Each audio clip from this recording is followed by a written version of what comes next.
I've done 3 of these already. Do you think this 4th one will be cursed?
Once again, this is the B train.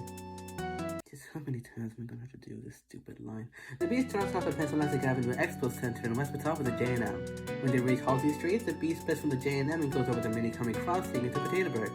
In Potatoburg, the B reaches Herald Square, hitting with the D, E, and K trains.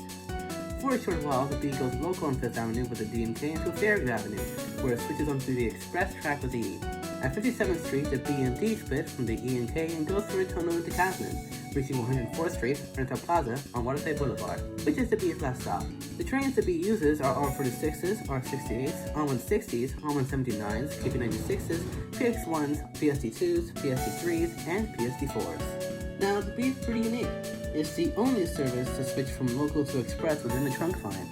But because of that uniqueness, the B can be slow on 5th Avenue, especially when any of the other 3 lines it shares the tracks with cut ahead of it at Fairview Avenue. Now, the reason I hear about the B going local is because of Booth Street on the L, but honestly, it just doesn't really matter. The B transfers to multiple different lines that reach it in both West Patapsco and Potatoburg anyway, so that one seat rides really not anything to prioritize. Aside from the local express bowl though, the B improves quite a bit in Catherine. It's actually pretty quick up there too. A similar could be said for West Patapsco, but the B stops at like 3 stations, so there's not much to really count.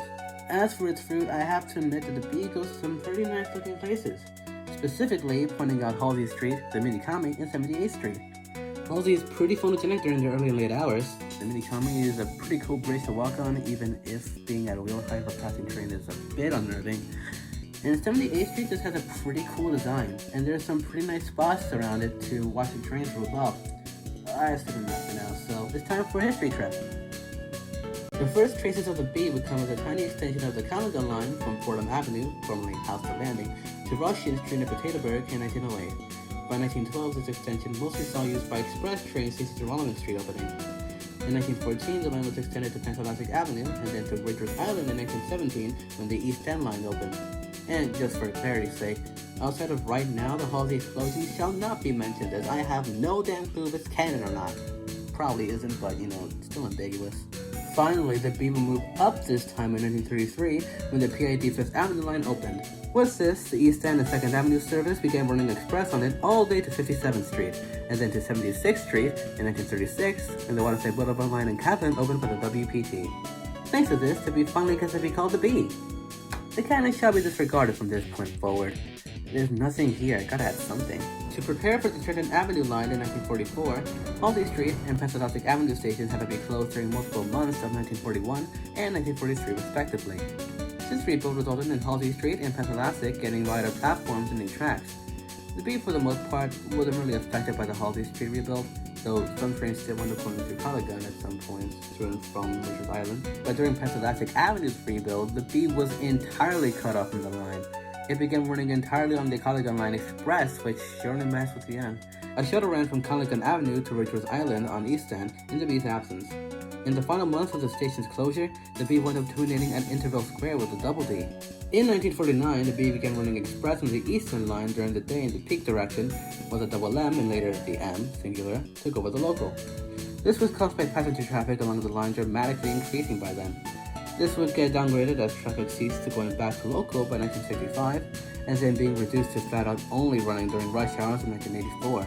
B trains at this point during other hours began terminating at Pennsylvania Avenue like it did in 1914. In the midst of all this, the B would get mildly extended to 78th Street in 1966 after 76th Street burned to the ground. The B would get a moment of glory though in 1988 when an N train smacked into the tunnel before Geralman Street, suspending all service between Madison Avenue and West Baton.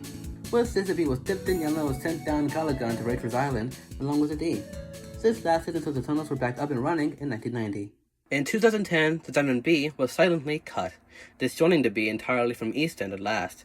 Though there have been some plans here and there to send the B down one extra stop to Calagun Avenue. And finally, in 2023, the B and D were extended from 78th Street to Rentar Plaza, 104th Street. Ooh, that was a mouthful. As you could very clearly see, the B has a pretty colorful history for a line with only 2 colors to its name. Oh, but the gray B, that doesn't count. Now, as for its development history, the B is pretty jagged, honestly. It hardly appears until 2021.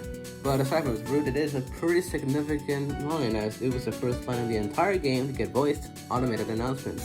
It was used for testing, and very clearly it was a success. And thanks to that, it caused clients to monitor entire fleet for the B for quite some years, and a certain someone's monopoly on all things laddered for a similar amount of time. Going back to the universe stuff though, the B is fine. Despite the yapping about the switching earlier, the B somehow manages to keep its frequency up during the day, and is a remarkably phonogenic line in the outer boroughs. One thing you must not miss though is the occasional Rikers R68 that'll infiltrate the B in the early morning. You can tell by the numbers, I guess, but the way I can tell is with the sheer state of the trains. Motorcycle and South Potato Brigades try their best, but the trains really ain't playing us. So you can tell which is which by if it's dirty as shit or not. Though I find South Potato Brigades R68s much better in terms of running than Ridgeworth, despite they put more effort into cleaning than actually fixing them. But I'm getting ahead of myself.